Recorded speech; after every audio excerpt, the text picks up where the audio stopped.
I almost said good morning. It's not morning. Good afternoon. Good evening. Well, for some of you, it's morning. Hi. Welcome, cubies and newbies. I am Sunshine. This is the ABCube method for solving Rubik's Cubes. I'm the ABCube tutor. This here is Formula A, 4 moves. This is Formula B, 8 moves. And with that, you can solve every complexity Rubik's Cube without having to worry about parodies or memorizing, learning the computer language. This is not a speed solve method. It is not a fewest moves method. This is for non-cubers who don't want to put the effort in, but just want to be able to pick up a cube and put it down solved, so they know how to do it. This is that. Formula A is 4 moves. Formula B is 8 moves. You can learn this inside of 2 hours, and it works on every complexity Rubik's Cube. Every complexity Minx can be solved with just Formula A and just Formula B. It's not a speed solve, not fewest moves. So, hi. Hello, Cold Cuber. You came back. Thank you. All right. I ran into some problems this morning. My computer froze and hiccuped, and then I couldn't get back in. So here I am now. I couldn't finish my solve. I've got the corners and edges done. I can finish the centers here, but I really wanted to play with this. This is a Whit Eden 3x3x9, 3x3x9. And it's one of my favorites. It's one of my mains because it's fun. So I've done the corners, I've done the edges, I've done, the white and yellow sides are done, the 3x side is done, and which means the very top row and the very bottom row are solved, and the absolute middle row is solved. This much you can do with just Formula A and just Formula B by pretending it's a 3x3. At this point, I'm going to I'm going to finish my my centers here, and then I'm going to move on to this 3x9 because it's fun. Doing the 9x side is fun. So Formula A was used for the corners, formula to bring the colors to the top. B moves them around. A brings them back to the top again. Turn them upside down, do the second 4 the exact same way. Then the edges are done with also Formula B, top row 2 columns, but instead of the outside columns, which moves the corners, it's an outside and inside column, which moves the edge pieces around. When you use 2 inside columns, it moves the centers pieces around. So that's what we're going to do next. Formula A can be done for the entire first face, but it can only be done for the first face when you start trying to move it for the second face. And centers, Formula A moves whereas all 6 sides at the same time, So you can only use Formula A for one face and one face only. So I'm not going to do that. I'm just going to go right into Formula B. If anyone has any questions or comments, wants to talk to me about anything, do feel free to interrupt me. I'm happy to do that and talk about whatever you want to know. This is, like I said, doesn't have a parody algorithm, because parodies are a lie. You don't have to play with them unless you want to. So, for the edge pieces, you just pick a piece, any piece at all, and hold the cube so that that's on your front face. And so this is a blue, but it's on the yellow side. Your Formula B is going to move this piece to the top, so I want to hold the cube so that blue is on top, so that when it lands, it'll land where it wants to be. So this piece is going to land in this spot, so I can bring the first move is to rotate the top layer so that something advantageous will come down. So I can bring down, it's going to land here. I can bring down the yellow, or the orange, or the white, or the red. So the yellow is where I want it to be. Now, so then I follow this piece. I move it to the top. That's my first column up. Okay. Then I rotate the top row so that this lands in a different column.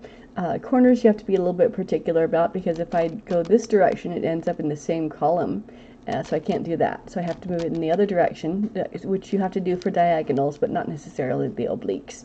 So rewind, I go up, slide it into a different column, and then this becomes my second column. And then of course with B, every other move is horizontal, every other horizontal is the reverse of the one before. So reverse, down, reverse, down, just at the top, and there it is. And this piece, the other yellow piece, came down. It doesn't come down to the same spot. You're not moving 2 pieces, you're always moving 3 pieces with Formula B. So here is a orange, okay? So orange on top. This piece will land right here. So I can bring down the green or the yellow or the blue or the red. Yellow is the most advantageous, red is the next advantageous. So I line it up, then I go up, slide to a different column, second up, and then reverse, and whatever my bottom row color is, those edges are there, done, to keep me on track of which columns I'm working on. Set the top and continue. So here's a green on top. It's going to land here, so I'm going to bring the yellow to come down. I'm going to move this white piece up as well, just because I can. So up, slide, second up, down, and down. Okay. All right. Okay, so those are corners. Here's an edge piece. Here's an oblique. So green's on top. It's going to land here. Red, blue, or white. So I'll bring down the blue because it's opposite of green. So up, slide to a different column, second up, reverse, down, it's at the top. Okay, is that green moved up and the blue came down? Let's follow that blue, why don't we? Okay, so it's going to land on the top. I can bring down either the green, the orange, the blue, or the white. So that's my first move, is to line that up. Up, slide, and then the second column is where it landed. Second up, down, and set the top. Here's 2 oranges. They're together. We can treat them together, I think. So this orange will land right here and bring down either the green with the white, the orange, the blue with the orange, or the red with the yellow. So let's do these 2. So I'm going to treat this as one piece. I go up, slide to a different column, and then that's my second up, down, and down. We have a new first chatter, first time chatter. Bloodscar 96. Hello, hi. Little happy face. That's the drama face from drama class. I remember that. Hello, how are you doing? Thank you for the follow. I appreciate that. So I am Sunshine. If you've just joined me, or if you haven't found me before, I am Sunshine. I'm the creator of the ABCube method for solving Rubik's Cubes. That's this. This is A, this is B. A is 4 moves, B is 8 moves. And with these 2 patterns, you can solve every complexity of Rubik's Cube, no matter what size. Not every shapeshifter can be done, but this one can be done. Also, every complexity minx as well. Formula A brings a piece to the top, Formula B moves 3 pieces around, and that's all you ever need to do. So, if you have any questions or want me to demonstrate any particular part of this, I can do that. I also am set up to teach in real time, which will happen tomorrow. Tomorrow morning. I'm set up with the Zoom classroom so I can gameplay capture the Zoom, and then I can teach up to 3 people. How do you do the 4x4 with the AB method? Okay, well here's my 4x4. Regardless of which cube you have, all of the cubes, if they're all scrambled, all of the cubes have 8 corners. Regardless, some of them have more pieces, some of them have not. So since I solve all of my cubes the same way, the first thing I'll be doing on whatever cube it is the first 4 corners and then I'll do the second 4 corners. And then the 2x2 is done, and on every other cube, we've established by the corners what color each face is going to be. So I do the corners first, and then this one's done, and then I'm working with the rest of these, and so the corners have dictated what color it's going to be. And so then I will move on to line up my absolute center, and I'll do the edges, and then the 3x3 is done. And the rest of them, I have a cage, like this. Corners and edges are done, and all I have left is the centers. And so then for the 4x4 and the 5x5 and the large ones, then I do the centers. It's my third phase. So on a 4x4, like I said, Formula A is 4 moves, Formula B is 8 moves. If you apply it to you hold the cube in your hands, and you're looking at it as if it is a spreadsheet with rows and columns. And the formulas here have 1 row and one line and 1 arrow. The arrow represents the single slice you're going to be moving, and the cube represents everything else. So on a 2x2, it's easy to see, and on a larger cube, like a 5 or a 9, you're only moving 1 slice at a time, and the rest of the cube represents you're ignoring the rest of it. So on the 4x4, Formula A, if it's the center, if it's an absolute center, 1 up, down, in, up, out, down, in, up. I am not fast. I've never been fast. And I have using just Formula A and just the ABCube method, I have beat a minute. So I'm under a minute, but I'm not averaging under a minute.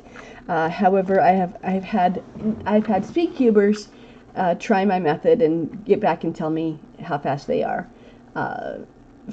Initially, without having practiced it, without having gotten the rhythm down to it.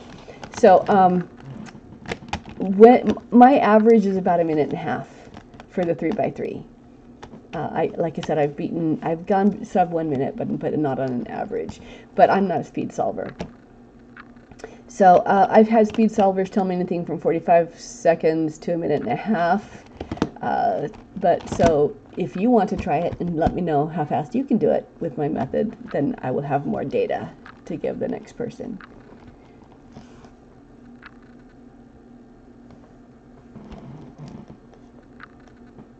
Have you ever tried time to solve? Yeah. I don't actually time myself, but I do have a ABCube.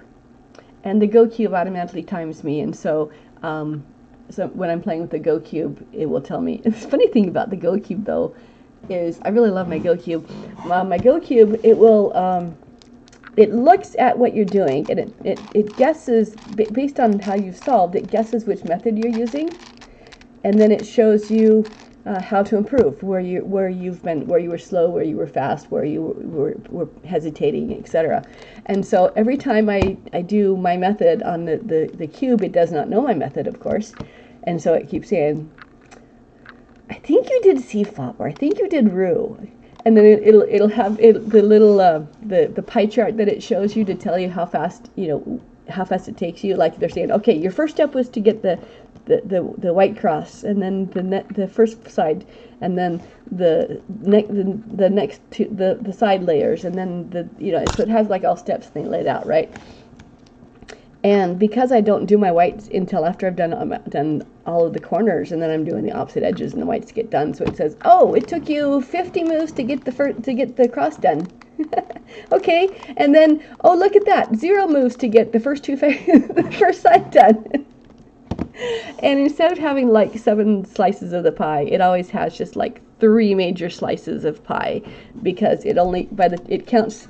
Like I said, the cross, it counts after I've done all of the corners and all of the side edges, and then I'll do the opposite edges. And when I've got the second done, then it's a 0 for you doing the complete last layer because it's already done. For anyone that learned how to solve a cube, learn the 3x3 first, because if you know that puzzle, learning the 2x2 cube or non-cube puzzles like pyramids will not be too hard. I understand what you're saying, and I did learn the 3x3 first. However, when I started teaching my friends and family, I found that there is a mental roadblock that we humans put in. So just ABCube method. So I teach the 3x3, and I'm like, now you already know everything you know to do the 4x4 and the 5x5. It's just applying it differently. Let me show you how to do that. And they're like, no, that looks harder. I'm just going to stick with the 3x3. So I stopped teaching the 3x3, and I only teach the 5x5 or the 4 set all at the same time because there's nothing more complex than a 5x5. It's just more of the same, and anything smaller is just ignore certain pieces and don't use them. And so with that, like, I only did this like 3 times, but I taught the 3x3 and then tried to show them the 4x4, and I could not get, there was just that mental block I couldn't get past. So now I teach all of them at the same time. So I'll just spend like the first hour just doing corners. You know, it's like, okay, you did the corners, great, now scramble it and do it again. Now do it on this cube, now do it on this cube. And I just do Formula A until everyone is completely comfortable with Formula B. And then I throw in Formula A, and then I throw in Formula B. And the corners are now done, and I'll put the cube in their hand, and I'll say, by the way, we've only been using 2 corners in the top row. If you change the columns, which columns you're using, different things happen. Go play with it and come back. They come back in a week, and there's one question, always one question they have, and other than that. So because I start with a 5x5, nobody looks at the 2x2 and says, that looks harder, I can't handle it. So my tutorial is set up to, it does the 2, the 3, the 4, and the 5 for each step that I'm doing, rather than having one scramble and then a walkthrough of that scramble, which is fine as long as the cube in your hand happens to be match the cube in my hand, then that's great, but it very seldom is. So when I'm learning from other people, before I came up with my method, you know, I'd have to like watch the video until I get to the part where they're doing the thing I want to learn, and then I have to watch it, and sometimes it's explained and sometimes it's just, no, I'm just going to move this piece over here, and then it's floop, and I'm like, how did you do it? I don't understand. So so on my methods, on my tutorial page, like when you've got the first 4 corners, when you've got your extra color on the first 4 corners, if one of 3 things has to happen, then I demonstrate how each one of those 3 things can happen and what to do with each one of those. So I go step by step, not from beginning to end of a solve. And I never teach the 3x3. I only teach the 5x5 or the all of them at the same time. Most people who've done the 3x3, when you get to the 4x4, then they're like, okay, now learn these algorithms as well, and now it looks like a 3x3, so now just solve it like you would a 3x3. I do not teach the reduction method, because that seems to be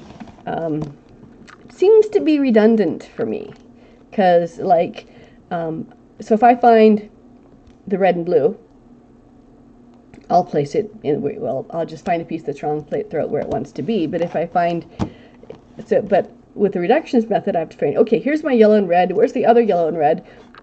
Okay, let's put them together, and then here's a green and white, where's the other green and white? Okay, let's put them together. There's a lot of looking for a particular cube, as opposed to I just find a cube, throw it where it wants to be. They pair themselves up. And so pairing them up is not necessary. And it's one solve rather than 2 solves, so it seems to be fewer moves, in my opinion. Also, doing the reduction method, getting your centers solved, and pairing up your edges before you do the 3x3 part, increases your probability of getting a parity. Not by a lot, but it does. Whereas when I do the center last, when I get a parity, whether it's a corner parity or an edge parity, doesn't matter. I just do a quarter turn and continue working, and that a quarter turn is a lot easier to do than the parity algorithm at the end. That's me rambling. So let's go back to solving. How to do the 4x4. Oh, so did you want me to do a walkthrough on the 4x4? Because if you did, I did that. There's one you can look at. The yesterday's tutorial did a complete walkthrough of the 4x4. This morning's was interrupted, but yesterday's was a full tutorial for the 4x4. If you want me to do it again with you, I'm happy to do that, but you got to actually like give me a specific question. So for all of my cubes, I do the first 4 corners, bring the color to the top, match them up as needed, put those face down, do the second four corners the exact same way as the first, and then I hold the cube with yellow and white left and right, and I would solve the opposite edges, the yellow and white edges in between the yellow and white corners. So with the yellow and white edges done, then I put the white down and I do, and again, this is my order of operations, but there really isn't an order of operations. You can do it layer by layer, you can do it whatever order you want to. This is just the way I do it. I've done it layer by layer, it doesn't matter. So I do the opposite edges, then I do the side edges, and then I do the centers, and I'm working on the centers here. So just find a piece that's incorrect. Here's a blue. Hold it so the blue's on top. Okay. When this piece goes to the top, it's going to land right here, so I can bring down either the yellow, or this blue, or this blue, or this white. So my first horizontal is to line up that, so where this lands is something that's going to want to come down, because this is going to displace that. So then it's top row in 2 columns, and the 2 columns are dictated. I don't have to memorize which 2 columns do which things, because I just have to follow the piece that I'm moving. I don't know if you can see the piece, the sticky on here. So it goes up, slide it into a different column, okay, and then the column that it has now landed in is my second column, and then a reverse, down, set the top as needed, and that piece is done.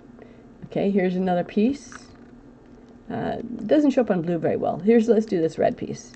Just find a piece that's wrong on the front, hold it so it will land on top, up, slide it to a different column, second up, reverse, down, set the top, and lather, rinse, repeat. Here's a blue.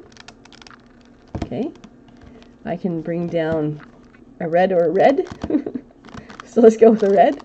Up, slide, second up, reverse, down, and set the top. Here's a green. Okay. I can bring down, I think you should use notation to make cuber more familiar to try your method.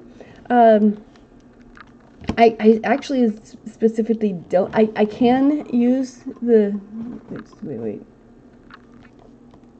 front, base, okay, F is front, B is back, L is left.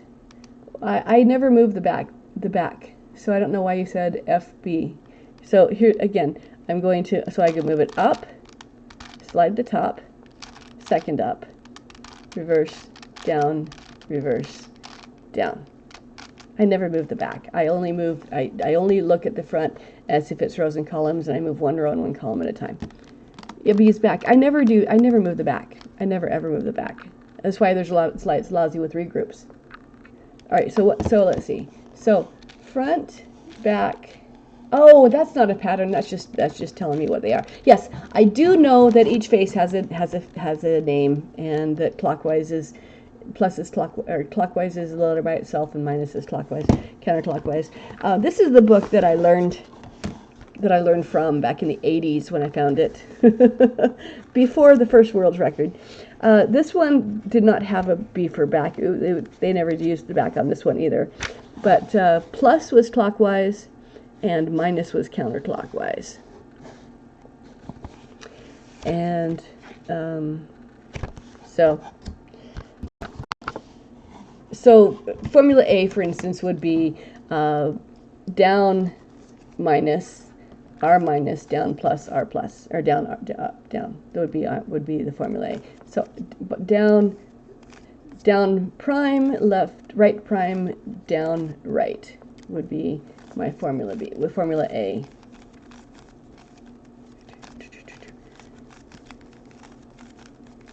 And then also back then we'd never moved the center. We worked around the center, so it's like H for horizontal and B for vertical or something like that, or M for meridian. I don't remember, but I don't teach that. A lot of my students, after I've taught them, will go and learn speed solving, and so they'll learn that on their own. But this is just purely visual. You do the thing and the thing happens, and so you don't have to. My brain is autistic, and so the plus and the minus aren't great for me. The clockwise and counterclockwise aren't great for me, because my brain thinks it's strange that a left would be parallel to a right minus, right prime. And so so this is, you know, just you look at the face, and that's it's easier for beginners for me. And it is not, I can translate it to the standardized notation, but I don't, because I know you can do that as well. It's easier for you to translate no notations into standardized notations than for a non-cuber to have to learn all of the standardized notations before they start doing anything. Because your brain is wired differently than the non-cuber. Okay, so here's a white on top. Okay, line up to a red. And so this would be the lowercase l, I believe. And so this would be lowercase l prime, because it's going up, which is that way. And then there would be top plus, and then this would be lowercase r, not prime. And then that would be top prime, and then left, and then top, and then r prime, and then yeah. So yeah, you could easily do that. Yeah. Okay, so here's a blue, blue. Here's a red, up, slide to a different column, second up, reverse first down, reverse second down, set the top, and move on. Okay. So does anybody have any questions about this? Because I really want to get on to my 3x9 and show you what to do next. So I've already done the corners, first corner, second corners, opposite edges, and side edges as much as you can do with the 3x3. All right, I'm going to go on with my 3x9 because it's fun, and if anyone has any questions, I'll go back to other things. So what I did with the 3x9, when I got my Wood Eden 3x3x9, first thing I did was go online to try to figure out how try to learn how to solve it. I looked at different tutorials trying to figure it out. I literally spent just over a month watching a different tutorial every day and trying to follow it, trying to follow the patterns and figure out how to solve it. And the simplest that I could find was, here is this big old long algorithm. The algorithm is going to do this and this and this. So hold your cube set up your cube so that will be advantageous, and then do this long algorithm, and then reset your cube and see what to do next. And my brain was like, I don't understand. And so after a month of different tutorial every day, I'm like, I am not smart enough to do the 3x9. And so then I thought, no, wait a minute. So I picked up my 7. This is my 6, but I picked up, no, this is my 1, 2, 3, 4, 5, 6. This is my 8, but I picked up my 7 and said, because I couldn't see what was happening on the scrambled cube, which is another thing how this ABCube comes in handy, is because if you want to learn the algorithms, but you're just learning, if you can try out the algorithms from a solved cube, it's easier to see what they're doing. And so you can solve the cube using AB, and then you can practice your algorithms, and you can go on to speed solving or fewest moves or whatever interests you. So I pulled out my 7. I wasn't afraid of messing up my 7 because I knew I could solve it. And so I just thought, okay, I'm just going to pretend that I cannot move my left, my yellow, or my right, or my yellow or white. So what if I tried to do my pattern? What would happen? And so obviously, of course, I move my piece over, and I can't do anything because I can't move my yellow. So I'm like, okay, what happens? And so I altered it. I just, a minor adaptation. Instead of a left and a right, I did, every time there was a horizontal, I did a 2 move. So I said, okay, what does my formula B do if every horizontal is a 2 move? And so I tried it out. I'm like, okay, there's a move, there's an up, there's first up, there's the top, and then there's the second up, there's the top and the first down, and the top and the second down. And I'm like, okay, so what did it do? I looked at it and I said, okay, well, these 2 pieces flipped as if a parity, and these two pieces flip. These two, so 4 edge pieces moved. 3 on the left, 3 on the right, 1 on the left. And my centers did something as well. So that's what 1 does. What happens if I do it again? And I did it again. I did up, up, down, down. And I said, okay, so if I do it an even number of times, the edges that flip back. So it's as if nothing happened. And my centers, again, are doing some movements around. So I figured out that since 3 pieces move on the right and only 1 piece on the left, that rather than try to juggle what the right's doing, I would work only on the left. I would work only on the left.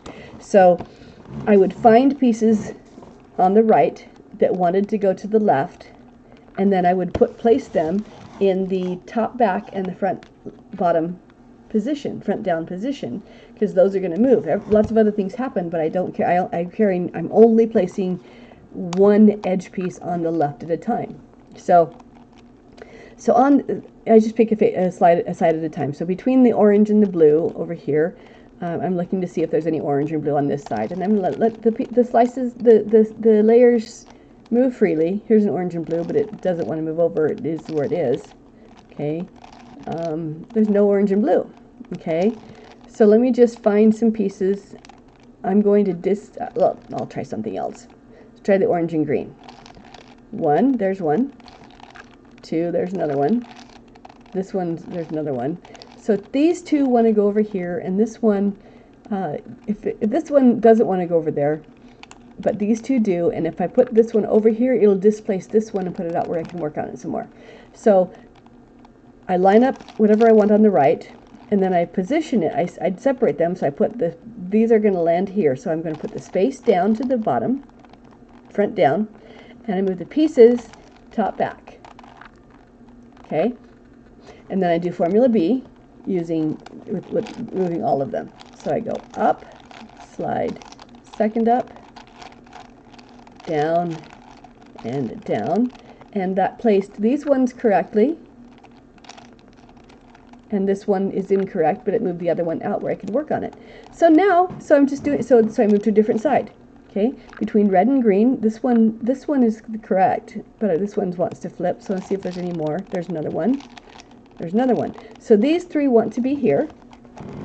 So I separate them, so the space goes down front, and the pieces go top back. And I do B adapted, where every horizontal is 2. So I go up, up, down, down, and I ignore what's happening on the right because it's doing its thing. But in the meantime, I'm placing things 1 piece at a time, or more pieces at a time, 1 side at a time, on my left side. Okay, so here again,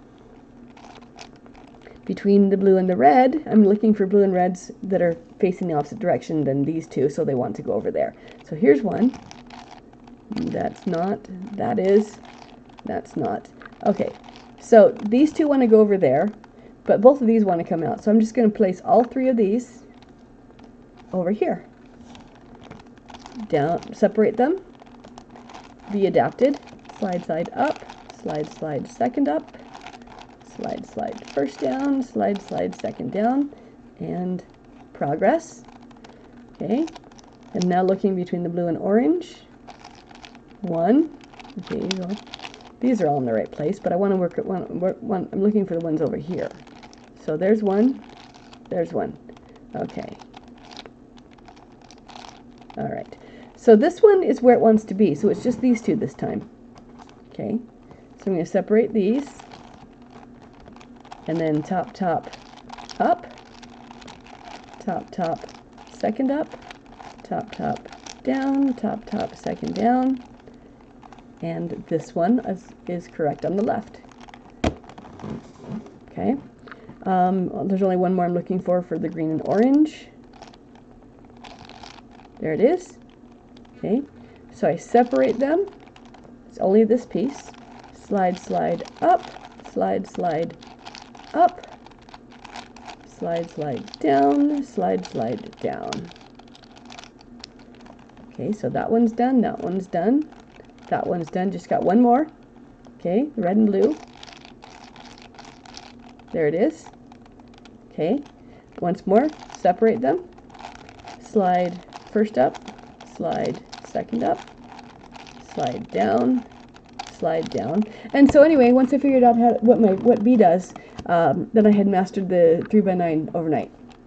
It took me a month to master it overnight.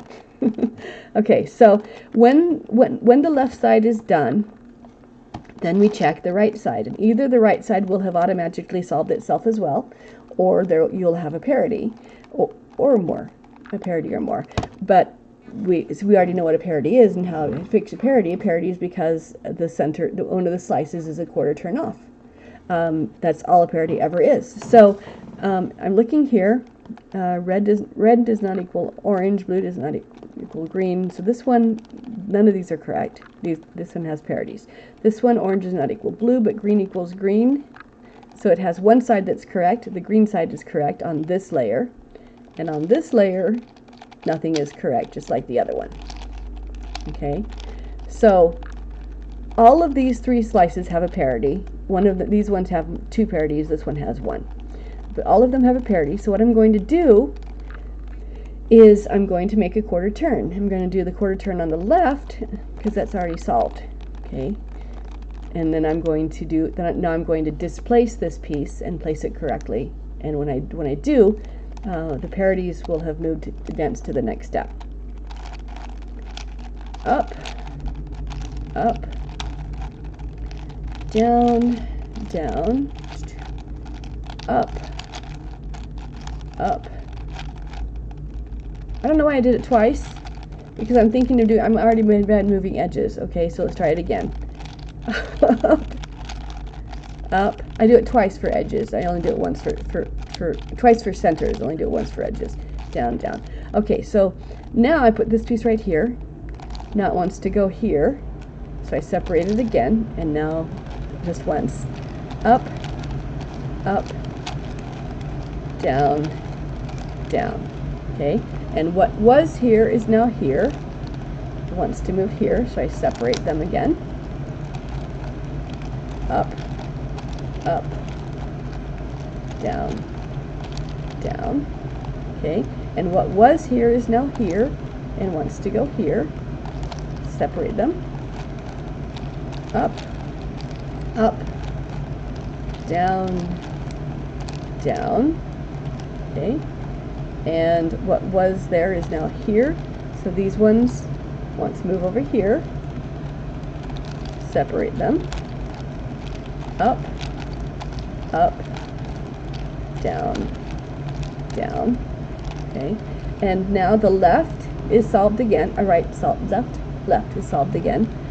And now I look at the right, and the ones that had no matches now have a match. And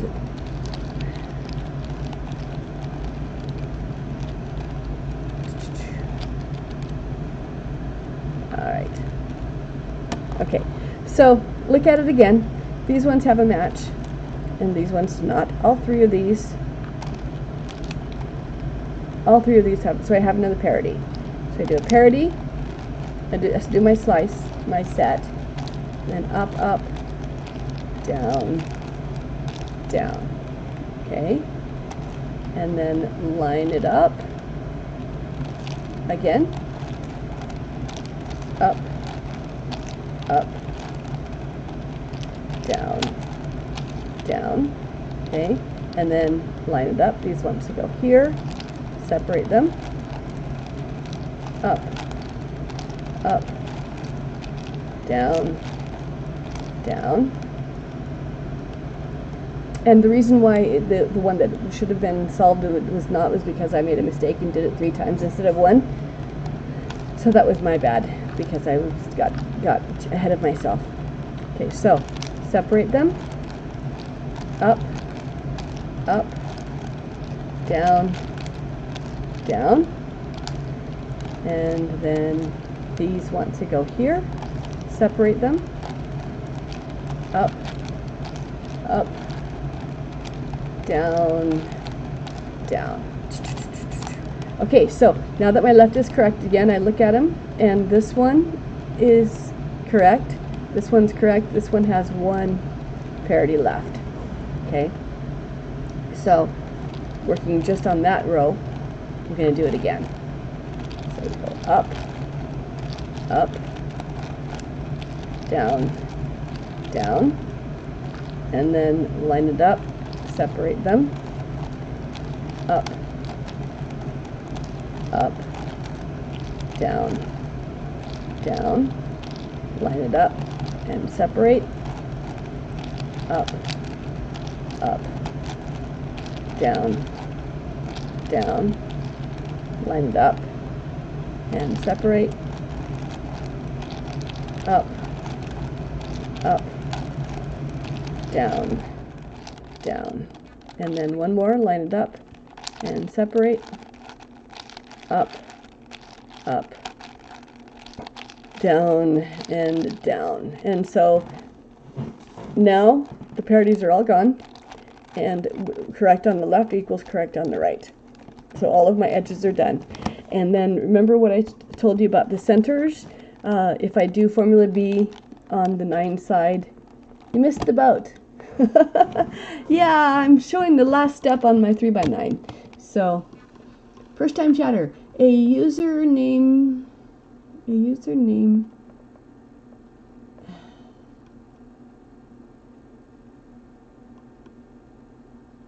username is required. Like it. Okay. So let me start over. If you've just found me, I'm Sunshine, and I'm the creator of the ABCube method for solving Rubik's Cubes. And I kind of got down a one-way track doing my 3x9. But the ABCube method is formula A is 4 moves, formula B is 8 moves, and with it you can solve every complexity Rubik's Cube and every complexity Minx just by using formula A and formula B. No parity algorithm is required. Formula A brings the chosen piece to the top. Formula B moves 3 pieces around. You've seen me on YouTube. Thank you. Hi. Are you a follower? Do you follow me there? Do you follow me here? I ask because I've got 104 followers on YouTube and I've got 97 here. So awesome. Thank you so much. I appreciate it. So the quick overview is that formula A brings a piece to the top, formula B moves 3 pieces around. And there's no order of operations for a cube. You can go layer by layer, you can go inside out, you can go outside in, whatever you want to do. I do corners and then edges and then centers, but sometimes I get bored and do layer by layer, other things like that. But there's no parity algorithm. There's just this 4 move and this 8 move. And the reason why there's no parity algorithm is because parities are a lie, and you don't have to play with them unless you want to. So this last step here I'm going to line up these edges now, these center slices as well. This could be done using using adapted formula B. So I'm going to do that. So I go up, up, down, down, up, up, down, down. Okay, so, all right. Does anyone have any questions for me? Because otherwise, I'm going to scramble them all and be ready for tomorrow. Tomorrow, I am going to try. I tried to do this last week, and I ran into some problems. I don't know why I ran into some problems. I tried to start Zoom on my main computer here, and it said Zoom was not compatible with my device, and I didn't know why it did that. I usually would do my Zoom on my Chromebook, on my phone or my Chromebook, and so I just got to play with it a little bit, figure out what I did wrong. But in the meantime, if I do Zoom, I can do a gameplay capture on my Zoom, and I can teach and demonstrate up to 4 cubes at the same time. So anyone who wants to help me do that, just let me know, and I will work you into it tomorrow, or next week, or whenever works for you. So Other than that, I'm gonna go. I'm gonna scramble my cubes, and we can play with them tomorrow.